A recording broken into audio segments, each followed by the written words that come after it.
muncul karena kesadaran bahwa jabatan itu bukanlah kemewahan, bukanlah kemasyhuran, tapi itu pertanggungjawaban yang akan dimintai oleh Allah Subhanahu wa taala di akhirat. Kullukum ra'in wa kullukum mas'ulun 'an ra'iyah. Sebab kamu pemimpin dan setiap kamu itu akan dimintai pertanggungjawaban atas kepemimpinan itu gitu.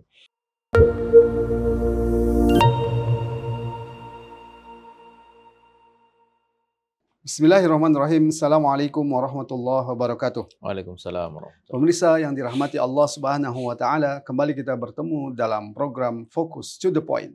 Kali ini kita akan membahas gaya hidup mewah para pejabat. Wajarkah? Bersama narasumber kita Ustadz Ismail Yusanto. Assalamualaikum Ustadz. Waalaikumsalam warahmatullahi wabarakatuh. Sekarang ini kita tahu gaya hidup pejabat ini banyak disorot, ya, terutama pejabat pajak ini. Salah tidak Ustadz ya? Kalau dia itu memang kaya, memang punya uang, gitu ya. Salah tidak kalau dia menunjukkan tanda kutip kekayaannya? Iya. Yang pertama yang harus dipersoalkan atau yang disorot itu adalah halal atau tidak. Gitu. Jika tidak halal, meskipun sedikit itu masalah. Gitu. Tetapi apalagi kalau banyak tidak halal, itu lebih masalah lagi. Gitu. Itu yang pertama. Kemudian yang kedua, jika halal, maka sesungguhnya juga tidak elok untuk menampakkan atau mempertontonkan apalagi ya kekayaannya. Di tengah-tengah tidak sedikit rakyat Indonesia yang masih hidup di bawah garis kemiskinan. Kalau kita menggunakan garis kemiskinan dibuat oleh Bappenas itu ada kurang lebih sekitar 26 juta. Tapi kalau kita menggunakan World Bank yang disebut apa namanya purchasing power atau apa saya lupa istilahnya itu bisa lebih dari 100 juta rakyat Indonesia yang hidup di bawah garis kemiskinan. Nah, di tengah situasi rakyat yang begitu rupa, yang jangankan bicara tentang Rubicon, bicara tentang moge, ya, sekedar untuk ongkos naik angkot saja tidak mampu, ya, untuk beli obat nggak mampu, sekolah nggak mampu, segala macam, rumah bocor, ya, makan sehari tidak, segala macam itu, dia menampakkan kekayaan meskipun itu halal, itu sangat tidak elok. Apalagi jika itu didapat dengan cara yang haram gitu, itu lebih tidak elok lagi. Kalau kita lihat sejarah kehidupan para khalifah, ada khalifah yang sangat sederhana, misalkan Khalifah Umar bin Khattab radhiyallahu anhu. Tapi ada juga khalifah kan tanda kutip yang menunjukkan kebesaran istananya, kebesaran apa namanya rumahnya dan sebagainya, begitu ya. Bagaimana Islam meletakkan itu, Ustaz? Iya, karena itu yang paling penting sesungguhnya ada dua. Yang pertama itu halal atau haram. Jika halal, oke lah. Kita bisa tengok yang kedua. Yang kedua adalah apakah pada waktu yang sama itu rakyat itu sudah tercukupi kebutuhannya. Gitu. Jika dia sudah tercukupi kebutuhan sandang, papan, pangan, kebutuhan pendidikan, kesehatan, keamanan, infrastruktur, lalu pejabat itu dia menikmati privilege di dalam rumahnya, di dalam kendaraannya, itu saya kira masih bisa diterima dalam arti bahwa memang itulah pemimpin itu harus mendapatkan kemuliaan gitu ya. Jadi itu yang mesti kita lihat gitu. Akan tetapi saya kira penting untuk memastikan bahwa jabatan itu adalah amanah gitu. Amanah ini ada satu dialog menarik antara Abu Dzar Al-Ghifari dengan Rasulullah. Ketika itu Abu Dzar meminta kepada Rasulullah satu jabatan, tapi kemudian ditolak oleh Nabi, seraya dikatakan bahwa innaka dhaifun, engkau itu lemah. Artinya Nabi ingin mengatakan bahwa untuk satu jabatan itu perlu kompetensi. Ketika ada orang yang tidak memiliki kompetensi untuk jabatan itu, tidak semestinya diberikan. Jadi kalau istilah sekarang the right man in the right place itu, on the right place itu sesungguhnya juga sudah diperkenalkan oleh baginda Rasulullah SAW. Itu yang pertama. Dan yang kedua, Nabi mengingatkan secara general wa innaha amanatun, bahwa jabatan itu amanah. Nah, ini yang saya kira perkara yang ini hari itu agak luput untuk diperhatikan. Seolah-olah jabatan itu bukan ditangkap sebagai dalam perspektif amanah, tapi perspektif kesempatan gitu. Makanya kemudian ada istilah basah, kering, ada istilah macam-macam yang mengindikasikan bahwa jabatan itu dianggap sebagai saat atau kesempatan atau dalam kedudukan untuk apa yang disebut dengan memperkaya diri gitu. Nah, Nabi kemudian mengatakan wa innaha amanatu wa innaha yaumul qiyamati hisnun wa nadama. Pada hari kiamat dia hanya akan menjadi kehinaan dan penyesalan. Illa kata Nabi man akhadhaha bihaqqiha, kecuali orang yang mendapatkan amanah jabatan itu dengan benar, dengan cara yang benar, wa adalladzi ilaihi fiha, dan yang menunaikan amanah itu dengan benar.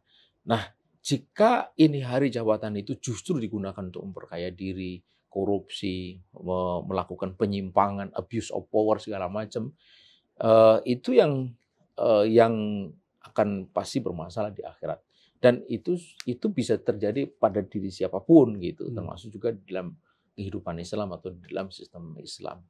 Penyimpangan itu bisa terjadi. Hanya penting untuk memastikan bahwa itu semua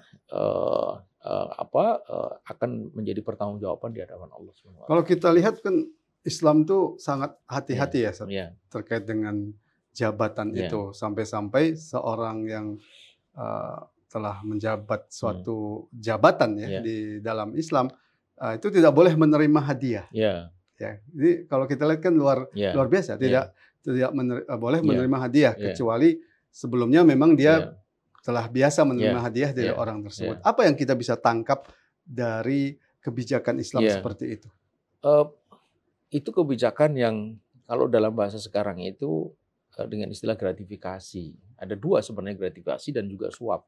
Gratifikasi itu istilah sekarang, dulu pernah dialami oleh Ibnu Atobiyah ketika diutus oleh baginda Rasulullah SAW untuk memungut harta zakat dari Bani Sulaim.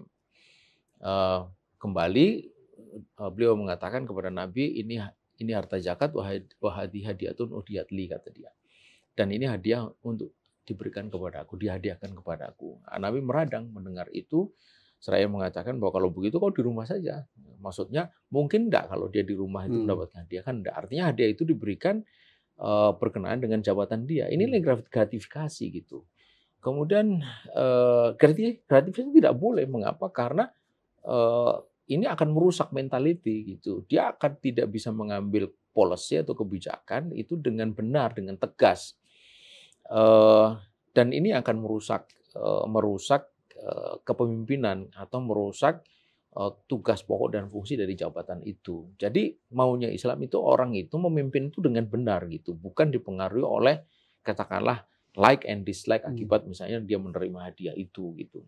Satu lagi yang lebih berbahaya adalah riswah atau suap gitu. Dan ini hari juga menjadi sangat biasa. Ketika Nabi mengutus Abdullah bin Rawahah, sahabat Abdullah bin Rawahah, untuk membagi dua panen kurma tanah Khaybar. Separuh untuk Yahudi, separuh untuk kaum muslimin. Orang Yahudi datang, pemimpin mereka mengumpulkan perhiasan untuk diberikan kepada Abdullah bin Rawahah dengan permintaan untuk mereka bisa mendapatkan separuh lebih.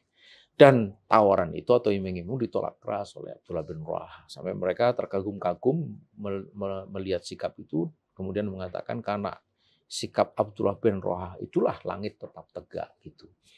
Jadi riswah itu atau suap itu membuat orang tidak lagi mengambil keputusan dengan benar juga gitu. Yang harusnya tidak boleh menjadi boleh, yang harusnya boleh menjadi tidak boleh. Artinya tidak sesuai dengan apa yang semestinya diambil. Nah, sekali lagi ini semua itu dilakukan ketentuan ini dalam Islam itu untuk menjaga performan pejabat itu agar dia tetap bisa firm di dalam melaksanakan amanah, tugas pokok dan fungsi. Karena semakin tinggi seseorang di dalam jabatannya, semakin besar kewenangan yang ada pada dia. Jikalau dia memimpin dengan benar, melaksanakan kewenangan itu dengan benar, maka kebaikan itu akan semakin besar pula dirasakan, semakin tinggi itu. Sebaliknya kalau dia salah di dalam mengambil keputusan, berkat kewenangan itu, karena dia menerima hadiah atau suap, maka keburukannya juga akan besar, akan luas dirasakan oleh rakyat gitu. Jadi berbahaya sekali gitu. Jadi dia berdampak sistemik dan masif, gitu. Ustaz, ya. Ya, terstruktur. Baik, Ustaz Ismail. Terakhir saya ingin menanyakan, kita tahu Khalifah Umar bin Khattab radhiyallahu anhu saat masyarakat pada waktu itu mengalami masa paceklik, ya. Khalifah Umar bin Khattab sampai tidak mau makan daging. Ya. Bagaimana Ustadz bisa menjelaskan sikap seperti ini muncul karena apa sebenarnya? Muncul karena kesadaran bahwa jabatan itu bukanlah kemewahan, bukanlah kemasyhuran, tapi itu pertanggungjawaban yang akan dimintai oleh Allah Subhanahu wa taala di akhirat. Kullukum ra'in wa kullukum mas'ulun an ra'iyah. Kamu pemimpin dan setiap kamu itu akan dimintai pertanggungjawaban atas kepemimpinan itu gitu. Dan mereka tahu persis bahwa hidup mereka di dalam jabatan itu tidak selama-lamanya. Dan kemasyhuran itu mungkin saja didapat melalui jabatan itu, tapi semasyhur-masyhur apapun orang dalam jabatan itu, dia akan berakhir dengan kematian. Dan jikalau dia salah di dalam mengemban amanah itu, resikonya sangat besar di akhirat. Dan tidak bisa diperbaiki, karena tidak mungkin dia hidup lagi. Nah, kesadaran semacam itulah yang membuat, kalau kita membaca kisah-kisah kepemimpinan seperti itu luar biasa. Mereka memperhatikan rakyat lebih dulu sebelum dirinya, gitu. Dan itu selalu bervisi akhirat. Bervisi akhirat itu yang sering saya katakan sebagai, jikalau kita menggunakan kacamata akhirat itu nasihat Orhan kepada Murad itu, sungguh tidak ada satupun nikmat dunia yang layak dipertukarkan dengan nikmat akhirat yang dijanjikan oleh Allah, termasuk nikmat jabatan itu, ya kan, berapa yang dia dapat itu. Itulah yang kalau kita lihat membuat Umar bin Khattab radhiyallahu anhu sering menangis karena dia tidak mau, karena jabatan yang dia miliki, dia tidak bertemu lagi dengan Rasulullah SAW dan sahabatnya Abu Bakar. Terima kasih Ustaz Ismail. Assalamualaikum warahmatullahi wabarakatuh. Waalaikumsalam warahmatullahi wabarakatuh.